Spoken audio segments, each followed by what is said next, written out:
everyone and welcome to another video. I wanted to have a little chat about what it's been like these last 6 months since I've quit my job and moved over to being self-employed full-time. Initially I had the plan to make a video just sort of generally speaking about my thoughts and feelings and then responding to maybe like a couple questions at the end. But I did actually put a call out on Instagram to ask people their questions about being self-employed, and I got so many wonderful, thoughtful, insightful questions, and so in the end this video is actually just going to be a Q&A because there were too many to put at the end of a video. I'm just going to answer as many as I can. Let's just jump straight into the video. Did you seek professional help, e.g. a business advisor? Being self-employed is logistically difficult from the perspective of how do I pay my super, taxes, and the Medicare levy, and my HECS, which is my student loans. It's in a government loan scheme. Yes, I feel like that would be a good idea eventually. At the very least, I have a commerce degree. My undergrad was actually in business, and I feel pretty comfortable and confident working things out on my own. I have my own tax person, so they can help me like with my taxes and stuff to make sure that's all good. But aside from that, no, I have not seen a business advisor. That might be a smart move to go see someone in the future to just be like, am I doing a good job? Please tell me. Why did you decide to leave your job? My goal, my whole life basically has been to one day publish novels and to be an author. My dream is to be able to write stories and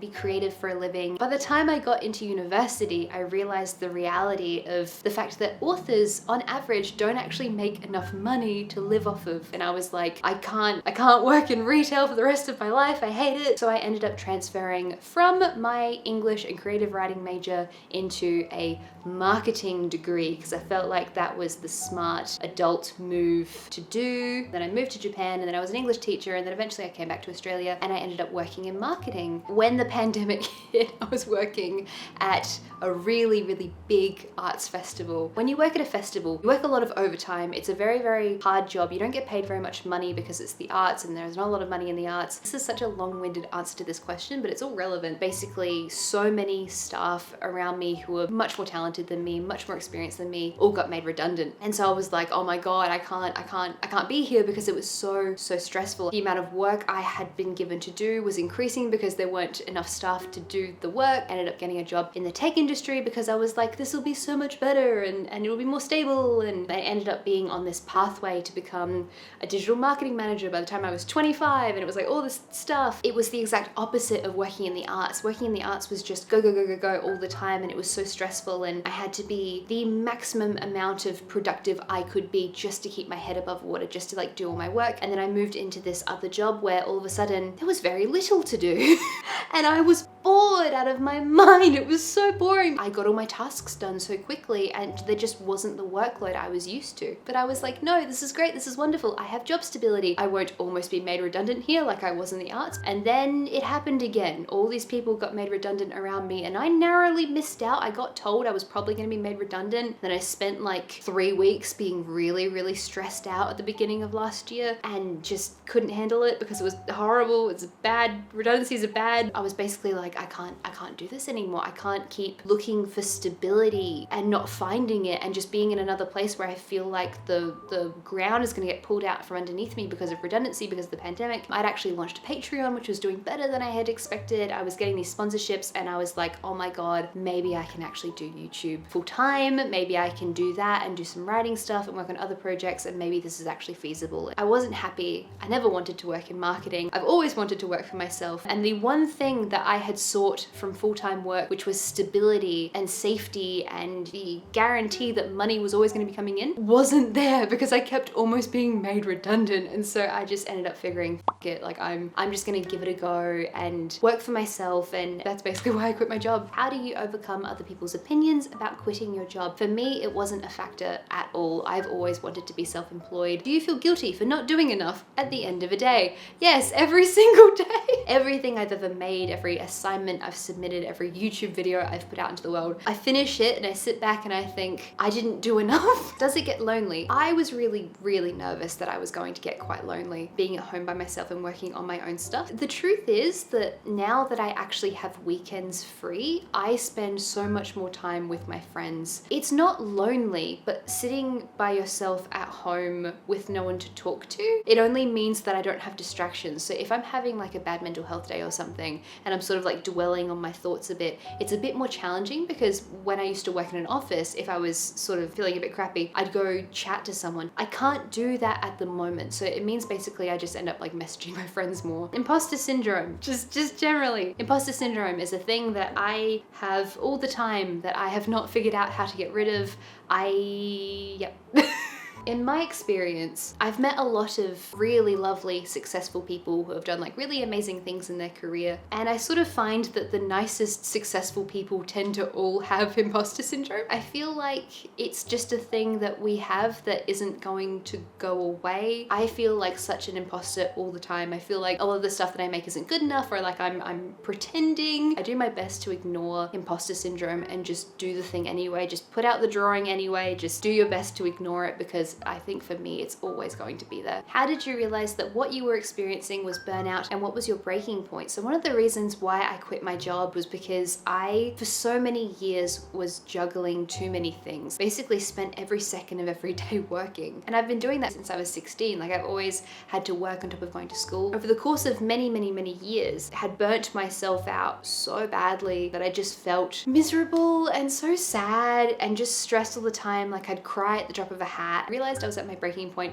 when I went through all the redundancy stuff for like the second time, because I realized how stressed and sad I felt, like working all the time and not even getting the stability that I wanted from having a full-time job. And I had actually gotten to the point where I felt like I could earn enough money from YouTube to justify making the jump and seeing if it was possible. And even if it wasn't, I decided that I needed to at least take a few months off to heal my brain and sleep for a little bit. Quite a few messages came in about coping with burnout and how long it took me to get over it. I think I'm still honestly in the process of getting over my burnout. When I first quit my job, I was like, right, okay, burnout, go away.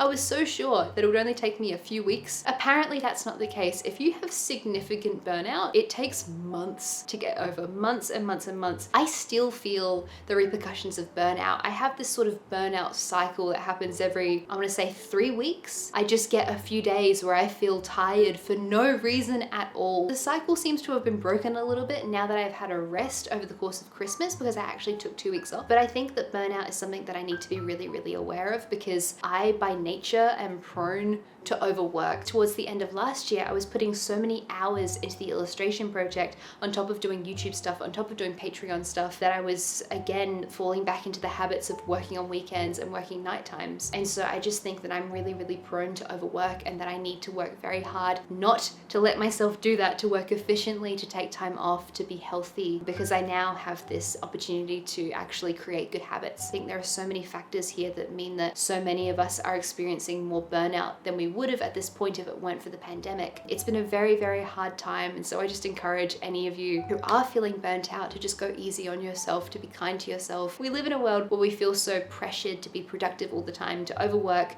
to monetize our hobbies, to spend every waking second that we can working. And it's hard because on the one hand, if you're a creative person who wants to make a living from your creativity, then you need to juggle creative stuff and a job and monetize that and do all this stuff, and it's challenging. I do just want to say, please look after yourself. It's been a really hard few years. If you're not productive all the time, if you're feeling burnt out, take some time for yourself and just sleep and rest and do things that are fun and spend time with people who you love, and just look after yourself, please. Is it easy to be self-employed? What's the hardest part about being self-employed? So the interesting thing is that I've been doing YouTube for like 5 or 6 years now consistently. It's been something that I've been doing for a really long time, and so the nature of what I do now hasn't really changed. It's just that I no longer have the stress of doing what I do in addition to working a job. I think the hardest part about being self-employed as a content creator on the internet is dealing with the algorithm. It's dealing with the fact that every week you're trying to one-up yourself in terms of producing the best content you could possibly make, and that's not physically possible. There's this little thing in YouTube analytics. So every time you put out a video, the little ranking thingy tells you if you've done a good job or not. It tells you like where ranked in your recent videos your video is sitting, and so you get to feel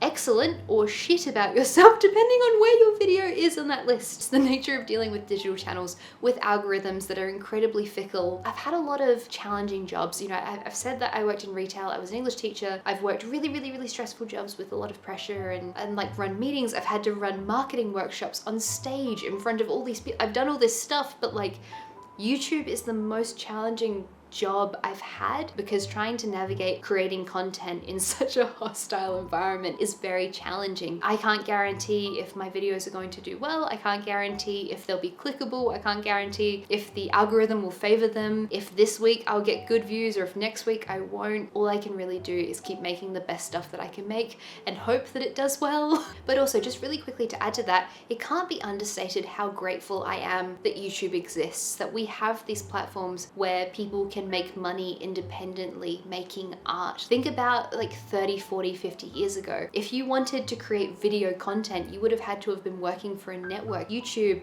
and TikTok and Instagram makes it possible for people from all different walks of life to earn money from the internet. You don't need to have been born rich. You can just get your phone and make stuff. And I think that's such a beautiful concept. It's the reason why I was able to make content as a uni student. And so I'm so grateful that this platform exists, and no, it doesn't make me nearly as stressed as many of my other jobs have made me, but it is very, very creatively and intellectually challenging, because no one really understands how the algorithm works, because it's machine learning, it's AI, it's constantly changing. The staff at YouTube don't even know, like it's just, and there was a lot of questions about task management, how I structure my days, management of time, stuff like that. I prefer to work on creative writing stuff in the morning generally. However, I am not a person who by nature is very good at sticking to a routine. I get bored very, very, very easily. And I'm also a person who gets distracted very easily. I struggle sometimes with my concentration. I kind of sometimes work wacky hours. Like if I am working on the illustration project and I feel like I can concentrate really, really well, I'll get into like a sort of groove with it. I can work for like, I don't encourage this, I don't want to glorify overwork, but I can work for like 11 hours. Like I can just, and it's just, and I just can concentrate so well. But it means that the next day I won't concentrate very well, because I've taken that time from a different day. And so I sort of have to be okay with that, because there's only like a finite amount of productivity that we can do. And I just sort of feel like it's important for me to work when I can work, and to rest when it's more efficient for me to rest. In terms of actually structuring my time and how I do that, I try to make a priorities list. So I look at the tasks that I have to get done, like making YouTube videos or making the content for Patreon. Those two are at the top of my list always, because I need to get that stuff done. And so I structure my week around those most important big things, and then I fill in all the little things beyond that, so that I'm always getting the most important stuff done first. How have you been managing your workload to avoid getting burnt out again? I feel like we've kind of covered that. I am getting better. I actually ended up sitting down in December and like making a list of all the stuff I want to get done each week, and actually writing down how many hours it realistically takes me to do each of those tasks. And I realized that I was expecting myself to do so much more work than it was physically realistic for me to do. And so I found that task really, really helpful. Like actually sitting down, really looking critically at what you're doing and how long each task will take you. Because obviously we're not always going to be, you know, the maximum level of productive every single day. There are days where you're going to feel tired, where you're not going to have energy, where your concentration just isn't as good as normal. And so I think having a certain amount of lenience is really important. And so that's something I've really had to learn, like not expecting myself to do too much in a week, like actually creating a realistic list of things to do. Do you have multiple revenue streams? How do you make money / pay the bills as a writer and YouTuber? So yes, I do have multiple revenue streams. That tends to be the way for most content creators on the internet. The three main revenue streams for me are YouTube AdSense, which are the ads that play on my videos, sponsorships, and of course Patreon as well. So those are my main three. Does YouTube pay well? No.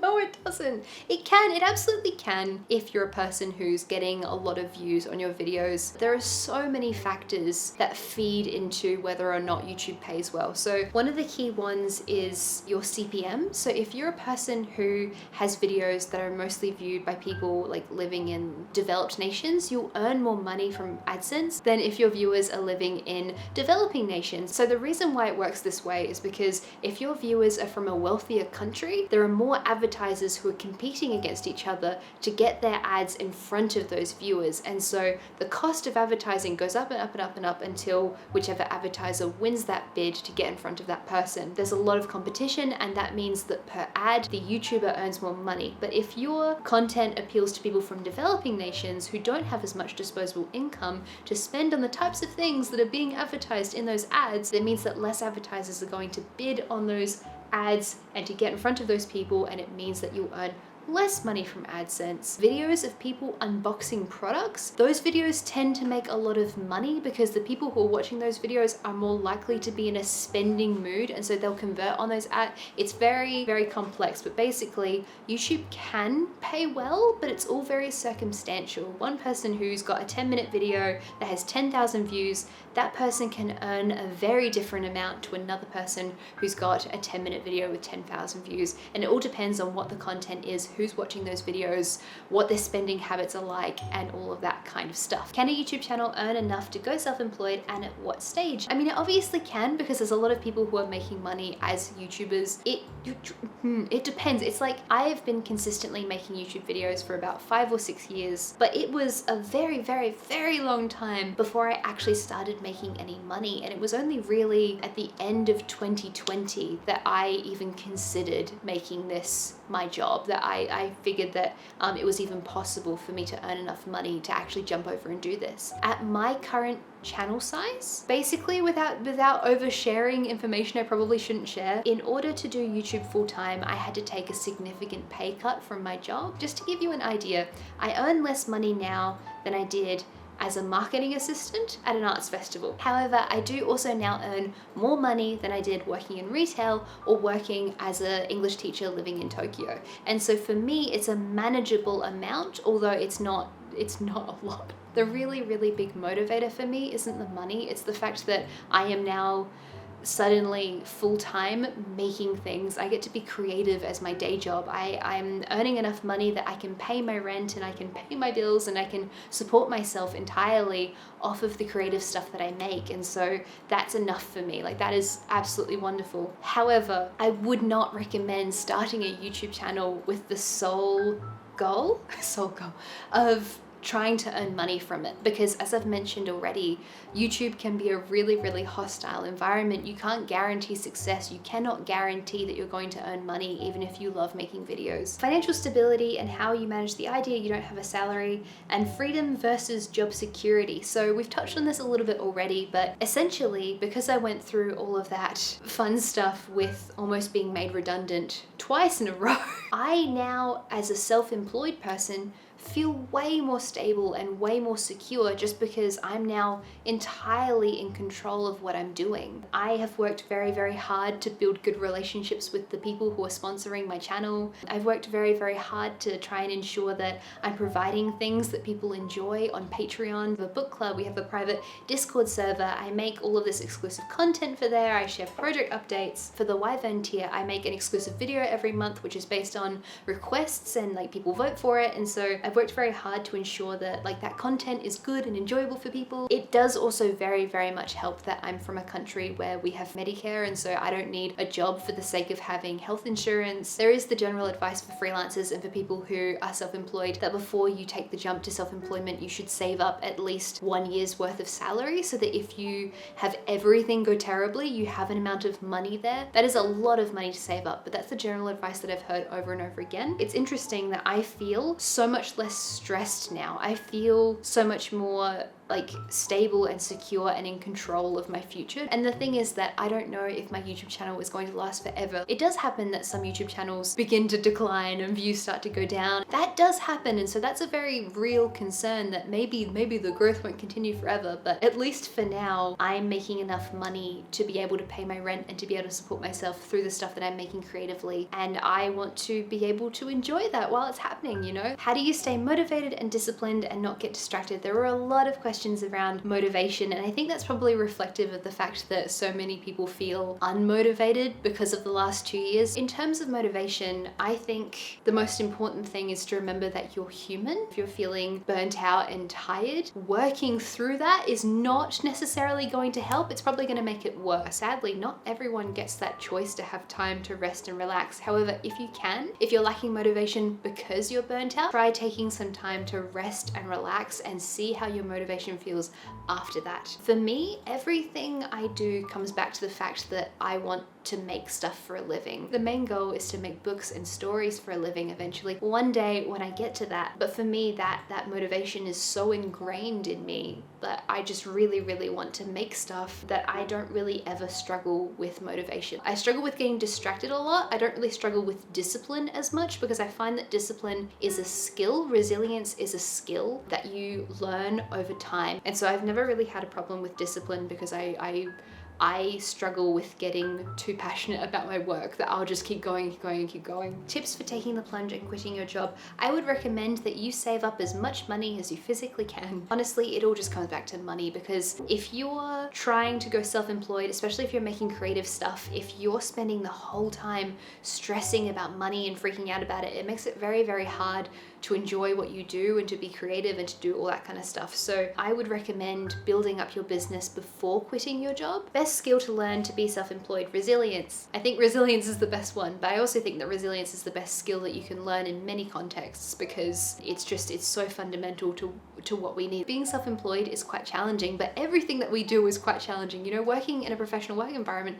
is quite challenging, and there are always going to be shit things happening. There's always going to be difficulties. There's always going to be setbacks. And so having the capacity to bounce back from things is really, really important. Being able to have an attitude where you can come back from something bad that's happened and work out what to do next is so valuable, and it's so useful. What is the best thing about being self-employed that you didn't expect? As I've mentioned, because I've been doing YouTube for such a long time, it's not like I jumped from one thing to another. It's like I was doing all of this stuff and I just got rid of the one I didn't want. I am so surprised by how calm I feel. You know, teetered back to being burnt out, and I felt quite emotional and stressy and all that kind of stuff, but that genuinely was the biggest surprise. Like how much nicer I feel on a daily basis, and how much happier I feel, how much more creative I feel in general, just because I'm not stressed all the time. That was the biggest surprise for me. Number 22, are you happy? For the most part, I genuinely am. I genuinely feel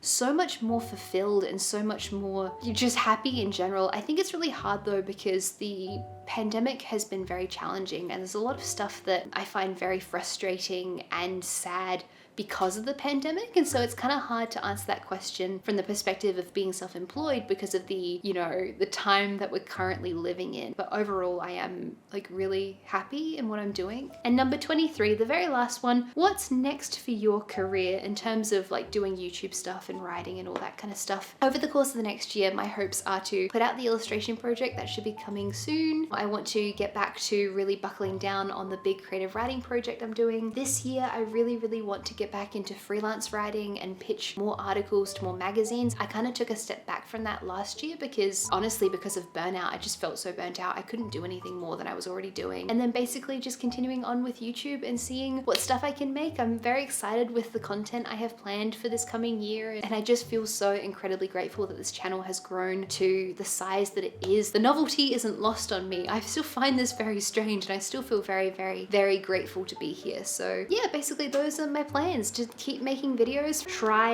and get more writing published, to publish the illustration project, which will be coming soon. I'm so excited. I'm so excited. It's going to be an update quite soon, so keep an eye out for that. Thank you to everyone who sent in questions. If you ever want to participate in Q&As in the future, I tend to put them out on Instagram. Thanks so much for watching, and of course, an enormous thank you to everyone over on Patreon who is supporting my channel. We have a whole bunch of lovely bonus content over there, so if you're interested in checking out Patreon, there's a link in the description down below. Take care, guys, and I will see you next time. Bye-bye.